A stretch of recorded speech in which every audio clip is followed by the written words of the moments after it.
दोस्तों आज हम एक्सप्लेन करने वाले हैं हाल ही में आई एक कमाल की सीरीज एंधम वेदम को, जो कि एक साइंस फिक्शन सीरीज है और ये आपको जरूर पसंद आएगी। इसके बारे में आपको बता दूं कि हमारे शास्त्रों में 4 वेदों का वर्णन किया गया है, ये हम सभी जानते हैं। हालांकि इस सीरीज में एक 5वें वेद का भी जिक्र हुआ है। अब वो 5वां वेद कौन सा है, क्या उसका महत्व है, वही हम आज जानेंगे। इसलिए वीडियो शुरू करने से पहले आप वीडियो को लाइक कर दीजिए। हम चलिए कहानी शुरू करते हैं। तो कहानी शुरू होती है साल 1972 में मदुराई डिस्ट्रिक्ट के एक छोटे से गाँव से, जहाँ राजशेखर नाम का जाना माना आर्कियोलॉजिस्ट उस जगह की खुदाई कर रहा होता है, जिसमें से उसे एक ताम्रपत्र मिलता है।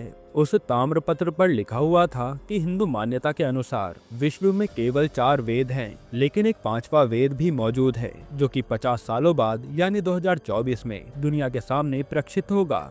इसके बाद सीन प्रेजेंट टाइम पर शिफ्ट होता है। हम माधवन नाम के एक आदमी को गाड़ी चलाते हुए देखते हैं। वो न्यूयॉर्क में रह रहे नटराजन नाम के शख्स को कॉल करके बताता है कि हमारी कहानी जिन भी लोगों ने जानी वो आज जिंदा नहीं है। मुझे बहुत डर लग रहा है कि कहीं अगले 2 महीने में धरती पर से सारे इंसान खत्म न हो जाएं। फिर हम एक अनजान शख्स को देखते हैं जो माधवन का गला घोट कर उसे कार के अंदर मार डालता है। अब अगले सीन में हम अनु नाम की लड़की को देखते हैं। अनु अपनी माँ का पिंड दान करने वाराणसी आई हुई थी। वो अपने पापा विश्वेश्वर को कॉल करके कहती है कि माँ के जीते जी तो आपने उन्हें समय नहीं दिया, कम से कम उन्हें मरने के बाद तो कुछ समय देने के लिए यहाँ आ जाते।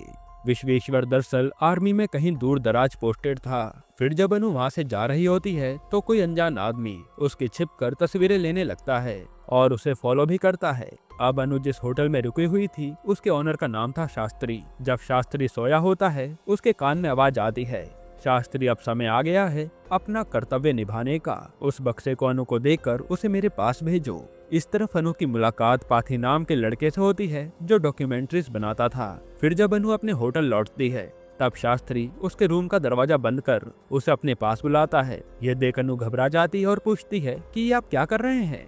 तब शास्त्री दीवार में बने खुफिया चेम्बर में से एक बक्सा निकालता है और उसे अनु को सौंप कर कहता है कि ये लो तुम्हारी अमानत, सालों से मेरे दादा परदादा ने इसकी रक्षा की है, अब तुम्हारी जिम्मेदारी है इसे सुरक्षित रखने की। तुम इसे अंगरपुरम मंदिर में पहुंचा दो। अनु कहते कि शास्त्री जी मैं एक सिंगर हूँ, भला मैं इस बक्से को मंदिर क्यों ले जाऊंगी, वैसे भी मेरा कल पौंडीचेरी में शो है, तो आप इस काम के लिए किसी और को देख लीजिए। इसके बाद शास्त्री जी अनु को उस बक्से के बारे में कुछ बताने ही वाले होते हैं कि बगल वाली अंडर कंस्ट्रक्शन बिल्डिंग से एक ब्लेड आकर सीधा शास्त्री जी का गला काट देती है, जिसके कारण उनकी यहीं पर मौत हो जाती है। अब ये देखकर अनु के होश उड़ जाते हैं और वो डर के मारे होटल खाली करके तुरंत वहाँ से जाने लगती है। तभी एक लड़का आकर उसे वो बक्सा देता है और कहता है कि मैम आप अपना बक्सा होटल के रूम में भूल गई थी। फिर अनु पौंडीचेरी की बस का बेसब्री से वेट करने लगती है। तब एक अघोरी बाबा आकर उसका बैग चुरा कर भाग जाते हैं, जिसके कारण अनु को बस स्टैंड से पुलिस स्टेशन रिपोर्ट लिखवाने जाना पड़ता है। और फिर सामान चोरी हो जाने के कारण अनु को मजबूरन किसी और होटल में रुकना पड़ जाता है। अब यहाँ वो अघोरी उस होटल में पहुंचकर अनु का बैग उसको लौटाता है और कहता है कि तुम्हारे अंगरपुरम जाने में ही सबकी भलाई है। अब यहाँ अनु के बगल वाले रूम में मिथुन नाम का लड़का ठहरा होता है, जिसके फोन में उसकी गर्लफ्रेंड या यूं कहें कि एआई गर्लफ्रेंड जिसका नाम था राधिका, वो उससे बात कर रहा होता है। हमें पता चलता है कि मिथुन सुबह शाम उससे गप्पे लड़ाता रहता है। इसके अलावा भी वो लड़कियों का शौकीन था। फिर अगली सुबह अनु मिथुन से मिलती है और बातचीत के दौरान उसे पता लगता है कि अनु वहाँ से पौंडीचेरी जाने वाली है। तब मिथुन की एआई गर्लफ्रेंड राधिका उसे कहती है कि अगर उसे अनु को पटाना है तो उसके साथ पौंडीचेरी जाना होगा, जिस पर मिथुन अनु के साथ टैक्सी शेयर करके उसके साथ पौंडीचेरी के लिए निकल जाता है। इसके बाद हम अंगरपुरम का एक मंदिर देखते हैं। मंदिर के सारे पुजारी और वहाँ के लोकल लोग मिलकर कोई हवन आयोजन करने की चर्चा कर रहे होते हैं। तभी मंदिर के मुखिया महंत रुद्रपति सबको बताते हैं कि जब शिव जी ने ब्रह्मा जी का 5वां शीश काटा तब उस शीश को कहीं छिपा कर रख दिया गया। गांव के पूर्वजों के मुताबिक ब्रह्मा जी का वो 5वां कटा हुआ सर आज भी अंगरपुरम के इस मंदिर में मौजूद है। यहाँ 5वें शीश से रुद्रपति महंत का मतलब था 5वां वेद, जो इसी साल सबके सामने आएगा। आगे रुद्रपति ये भी बताते हैं कि इस मंदिर के अंदर एक खुफिया दरवाजा है। हालांकि वो कहाँ है उसकी जानकारी अब तक किसी को नहीं है, लेकिन वो दरवाजा इसी साल खुलेगा और दरवाजा खुलते ही हम मंदिर में हवन करेंगे, ऐसा रुद्रपति महंत का कहना था। इधर मिथुन और अनु अब भी टैक्सी में थे। रास्ते में कुछ नशेड़ी लोग अनु को छेड़ते हैं। तब अनु उनसे कहते कि मैं भगवान से ये मांगती हूँ कि तुम लोगों का एक्सीडेंट हो जाए। और होता भी ठीक वैसा ही है। आगे जाकर उनका एक्सीडेंट हो जाता है। ये देख ना सिर्फ मिथुन बल्कि उसका टैक्सी ड्राइवर और अनु खुद भी हैरान हो जाती है। इधर रुद्रपति अपने बेटे शंभू से कहता है कि मंदिर का वो खुफिया दरवाजा हमारे परिवार वाले ही खोल सकते हैं। तुम्हारी बेटी पूर्णी तो शादी के बाद अपने ससुराल चली जाएगी, तो अब इस घर का आखिरी वारिस होने के नाते तुम्हें वो दरवाजा खोलना होगा। पूर्वजों ने ये भी कहा है कि जो भी मंदिर का दरवाजा खोलेगा उसके पिता की मृत्यु हो जाएगी, मतलब वहाँ तुम दरवाजा खोलोगे और यहाँ मेरी मृत्यु होगी। वहीं यहाँ मिथुन और अनु रास्ता भटक जाते हैं और उस वक्त उन्हें अघोरी मिलता है और उन्हें जानबूझकर गलत रास्ता बताता है।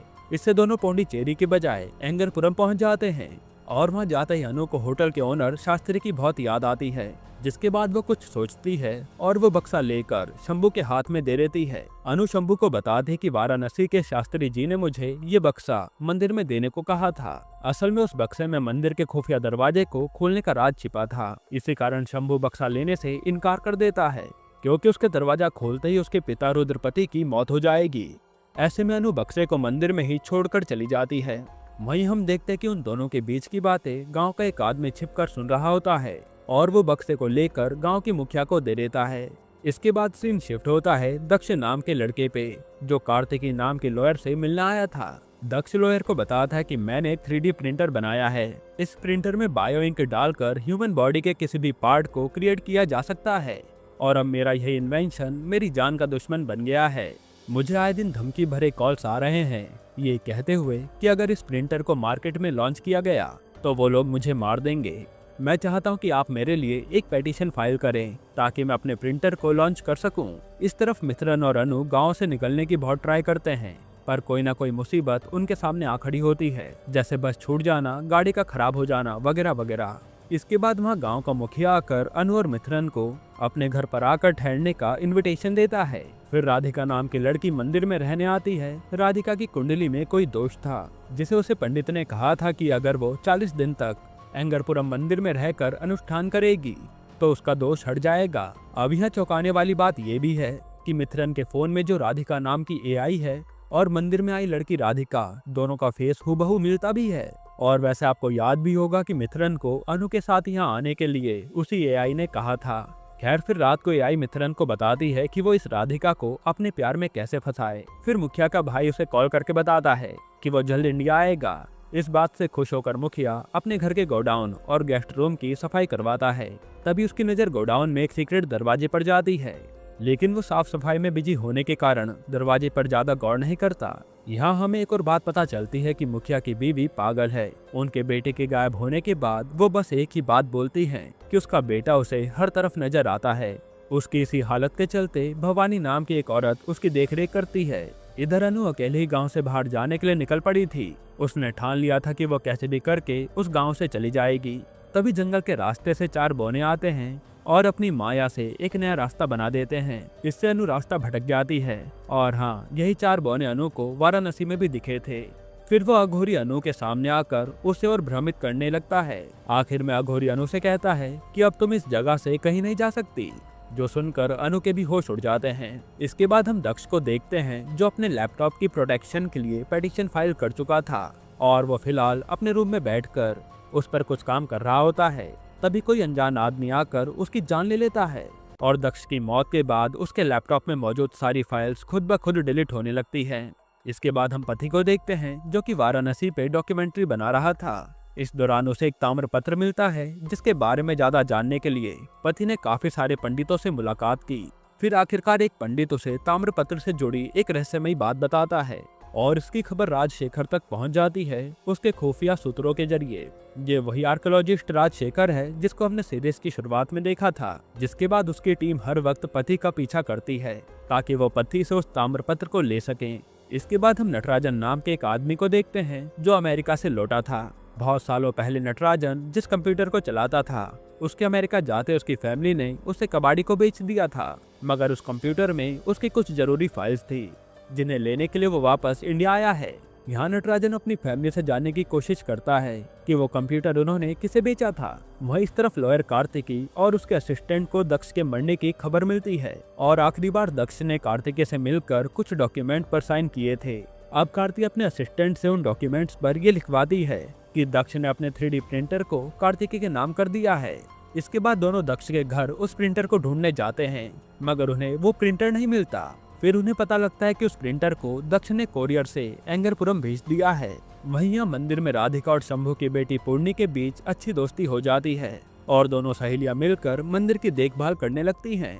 अब अगले सीन में हम राधिका के पिता को देखते हैं, जिसे मंदिर का एक पंडित मंदिर का इतिहास के बारे में बता रहा था। वहीं हम देखते हैं कि मिथुन भी राधिका के पीछे रोज मंदिर जाने लगता है और साथ ही उससे बात करने की कोशिश भी करता है। इसके बाद सीन शिफ्ट होता है डैनी नाम के एक आदमी पे। डैनी चेक पोस्ट पर ट्रक रुकवा कर उसके ड्राइवर को मारता है, फिर ट्रक में रखे बायोविंक के कार्टिलेज को चुरा लेता है। वहीं यहाँ मंदिर में अनु वापस उस बक्से को शंभू को दे देती है, लेकिन शंभू इस बार भी बक्सा लेने से मना कर देता है। तभी रुद्रपति आकर बक्से को अपने पास रख लेता है। दूसरी तरफ नटराजन को किसी तरह पता चलता है कि उसका पुराना कंप्यूटर एंगरपुरम गांव के मुखिया के पास है। वही कंप्यूटर लेने वो एंगरपुरम के लिए निकल पड़ता है। इसके बाद रुद्रपति उस बक्से को खोलते हैं जिसकी चाबी उन्हीं के पास थी। इस दौरान शंभू का हाथ जख्मी हो जाता है। वहीं पूर्णी को बक्से से छोटा सा ताम्रपत्र मिलता है, हालांकि उस पर लिखी भाषा को वो समझ नहीं पाती।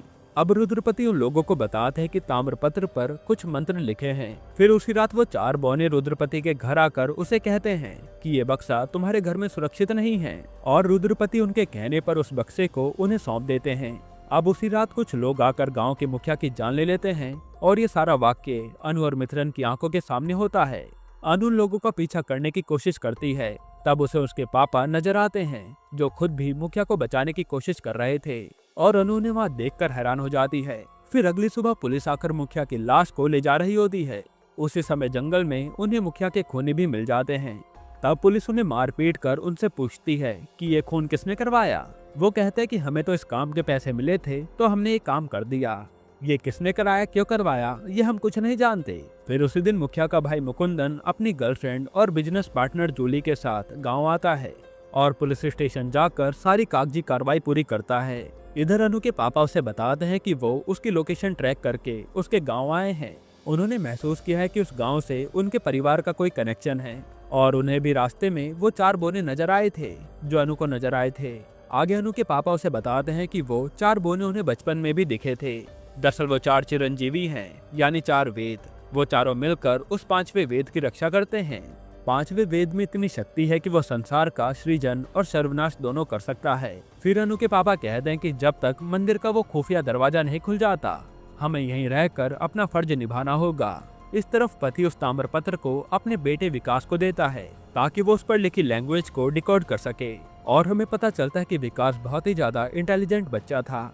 फिर उस रात कोई आदमी पति के घर से उस ताम्रपत्र को चुराने आता है, लेकिन पति उसे पकड़ के घर से भगा देता है। इसके बाद हम देखते हैं कि कार्तिकी का असिस्टेंट भी 3D प्रिंटर की तलाश में एंगरपुरम पहुंच चुका है। अब कहानी यहाँ से फ्लैशबैक में जाती है, जहाँ इटली और फ्रांस के ऑफिसर का मर्डर हुआ होता है। इसी सिलसिले में तहकीकात होती है, जिसके बाद किसी सीक्रेट एजेंसी से लोग मुकुंदन को मिलने आते हैं, क्योंकि VPN के थ्रू $100 मिलियन एंगरपुरम में ट्रांसफर हुए थे। ऑफिसर मुकुंदन से कहते हैं कि इतने पैसे तुम्हारे गाँव में ट्रांसफर हुए हैं तो जरूर वहाँ कुछ बड़ा होने वाला है, तुम गांव जाकर देखो वहाँ क्या चल रहा है। हालांकि मुकुंदन के गांव आने से ठीक पहले ही उसके भाई यानी गांव के मुखिया की मौत हो जाती है, और वो $100 मिलियन के ट्रांजैक्शन के साथ उसके भाई की मौत की भी तहकीकात करने लगता है। इधर अनु स्कूटी पर गाँव से बाहर जाने का रास्ता ढूंढ रही होती है, लेकिन वो घूम फिर कर वापस से उसी जगह लौट आती है। तब उसे अचानक उसका पिछला जन्म याद आता है। अपने पिछले जन्म में वो एक वीर योद्धा थी। उस वक्त कुछ लोगों ने एंगरपुरम के मंदिर पर हमला किया था, और अनु ने बड़ी बहादुरी से मंदिर की रक्षा करते हुए अपनी जान कुर्बान कर दी थी। तब गांव वालों ने मंदिर का वो खुफिया दरवाजा बंद कर दिया था। अब अनु को कुछ कुछ समझ आने लगता है कि उसका मंदिर से क्या कनेक्शन है। इसके बाद पति अपने बेटे विकास को लेकर एक ट्रिप पर जाता है, और इत्तेफाक से वो एंगरपुरम ही आ जाता है। वही मंदिर को देखकर वो उस पर डॉक्यूमेंट्री बनाने की सोचता है, और पूर्णी से कहता है कि हम कुछ दिन यहीं गांव में रुकेंगे। फिर कार्तिकी और उसका असिस्टेंट मुखिया के घर जाते हैं, जहां वो मुकुंदन को देख चौंक जाती है। मुकुंदन असल में कार्तिकी का क्लासमेट था। वो उसे अपनी गर्लफ्रेंड जूली से मिलवाता है और दोनों स्कूल फ्रेंड्स बातें करने लगते हैं। बातों के दौरान ही कार्तिकी को पता लगता है कि मुकुंदन का फॉरेन में मीट इंपोर्ट एक्सपोर्ट का बिजनेस है। इसके बाद कार्तिकी मन ही मन सोचती है कि जिन लोगों ने दक्ष को धमकी दी थी शायद उनमें मुकुंदन शामिल हो सकता है। तभी वहाँ पुलिस आकर मुकुंदन को गिरफ्तार कर लेती है। वो कहते कि आपके और आपके मरे हुए भाई के बीच प्रॉपर्टी को लेकर कुछ बहस हुई थी, जिसके हमारे पास सबूत भी हैं। मुकुंदन कहता कि मैं आपको एक वीडियो दिखाता हूँ। उस वीडियो में मुखिया यानी मुकुंदन का भाई कह रहा था कि मेरे और मेरे भाई के बीच कोई दुश्मनी नहीं है। दरअसल वो असली वीडियो नहीं थी, उसे एआई की मदद से बनाया गया था। मतलब साफ था कि उसे किसी ऐसे शख्स ने बनाया होगा जो इन सारी टेक्नोलॉजी से अच्छी तरह वाकिफ हो। इस तरफ मिथुन राधिका को अकेले देखकर उससे बात करने चला जाता है। तब राधिका कहते कि अभी आप चले जाओ, किसी ने देख लिया तो मेरे बारे में गलत सोचेंगे। फिर जब मिथुन जा रहा होता है तो उसे एक लड़का किसी और का कोरियर थमाकर चला जाता है। इसके बाद मिथुन अपनी एआई से बात करने लगता है। वो कहता है कि ये राधिका बिल्कुल तुम्हारी तरह नहीं है, तुम जल्दी से मुझे कोई अच्छी सी लड़की सेट करवा दो। एआई कहते कि मैंने एक लड़की देख रखी है तुम्हारे लिए, मगर तुम्हें एक काम करना होगा। अभी तुम्हें जो पार्सल मिला है उसे लेकर तुम्हें एक आदमी के पास जाना होगा। वो आदमी तुम्हें एक और पार्सल देगा। तुम जैसी वो पार्सल उस लड़की को दे दोगे, वो तुम्हारी हर बात मानेगी। फिर हम मिथुन को पार्सल लेकर उस आदमी डैनी के पास जंगल में जाता हुआ देखते हैं। ये वही आदमी था जिसने ट्रक से बायो इंक के कार्टिलेज चुराए थे। डैनी मिथुन से वो पार्सल लेता है और कहता है कि तुम दूसरा पार्सल लेने शाम को आना। इधर हमें ये पता चलता है कि दक्ष का 3D प्रिंटर डैनी के पास ही था। फिर कार्तिक का असिस्टेंट वहाँ आता है पर डैनी उसे मार डालता है।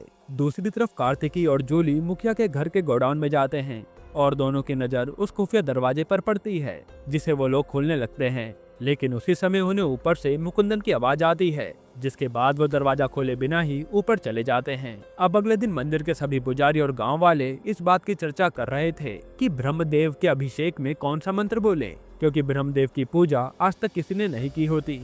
तब अनु के पापा कहते हैं कि जब मैं छोटा था तब कुछ लोगों ने मुझे ताबीज दिया था और कहा था कि मैं सही समय आने पर इसका इस्तेमाल करूं। ये कहकर वो ताबीज रुद्रपति को दे देता है।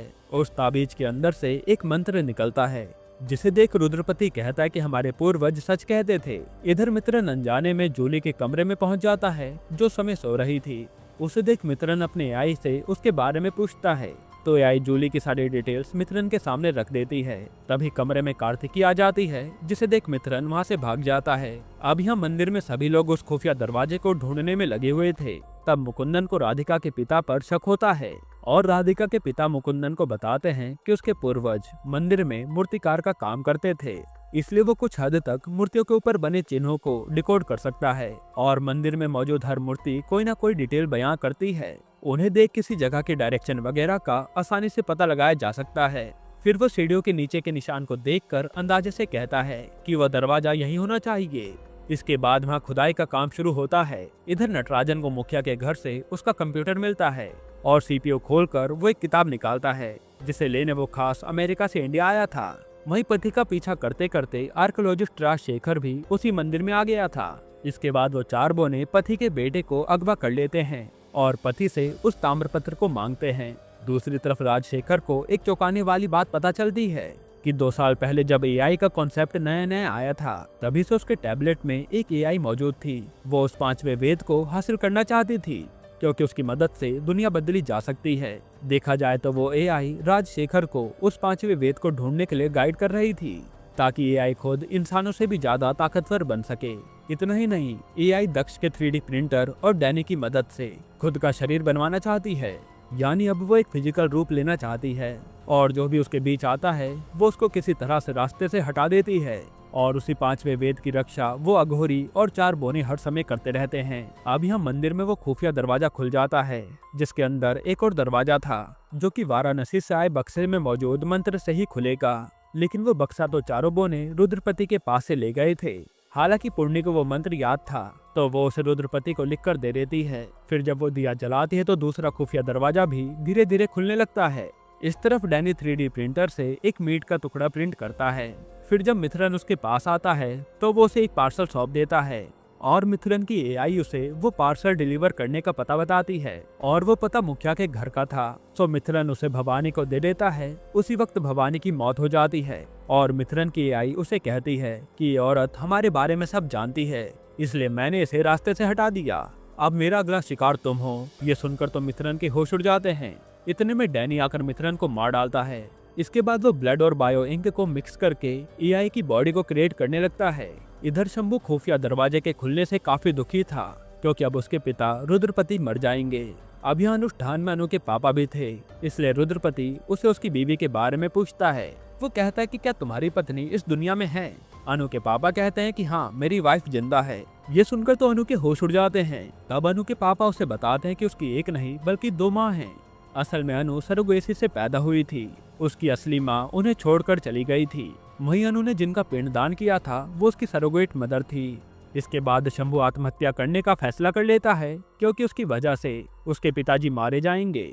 लेकिन गांव वाले उसे समझाते हैं और ऐसा करने से रोकते हैं। अब वहीं मंदिर में रुद्रपति, पुण्य और अनु उस खुफिया दरवाजे में 5वें वेद को खोजने जाते हैं। और अनु 5वें वेद को खोजते खोजते एक गाना गुनगुनाने लगती है, जिसके तुरंत बाद वहाँ धमाका होता है और एक तीसरा दरवाजा खुल जाता है।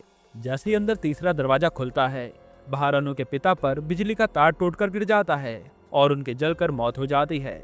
यानी कि मंदिर का खुफिया दरवाजा शंभू ने नहीं बल्कि अनु ने खोला था, जिस कारण उसके पिताजी की मौत हो गई। वहीं यहाँ 3D प्रिंटर की वजह से AI की बॉडी में जान आ जाती है। फिर वो राजशेखर के साथ उस मंदिर में जाने लगती है, लेकिन मंदिर में 5वें वेद की कोई जानकारी थी ही नहीं। ये देख AI भड़क जाती है। वो कहते कि मुझे इस जगह पहुंचने में ना जाने कितने साल लग गए। तब राजशेखर AI से कहता है कि पति के बेटे विकास को इस बारे में जरूर कुछ न कुछ पता होगा। उसने उस ताम्रपत्र पर लिखे सिंबल्स को डिकोड किया था। ये सुनकर AI पति के बेटे विकास की खोज में निकल जाती है। यहीं पर यह सीरीज खत्म होती है। दोस्तों, अब इसका सीजन 2 और भी ज्यादा इंटरेस्टिंग होगा, जहां AI अब कई लोगों की जान लेगी और उस AI से खुद अनु टकराएगी, जो कि हमें अगले साल ही देखने को मिलेगा। बाकी आपको ये सीजन 1 कैसा लगा हमें कमेंट में जरूर बताइएगा। और इसके अलावा आप कौन सी मूवी या वेब सीरीज का एक्सप्लेनेशन चाहते हैं वो भी कमेंट कीजिएगा। बाकी अगर आपको हाल ही में आई एक कमाल की मूवी देखनी है तो आप ये वीडियो देख लीजिए।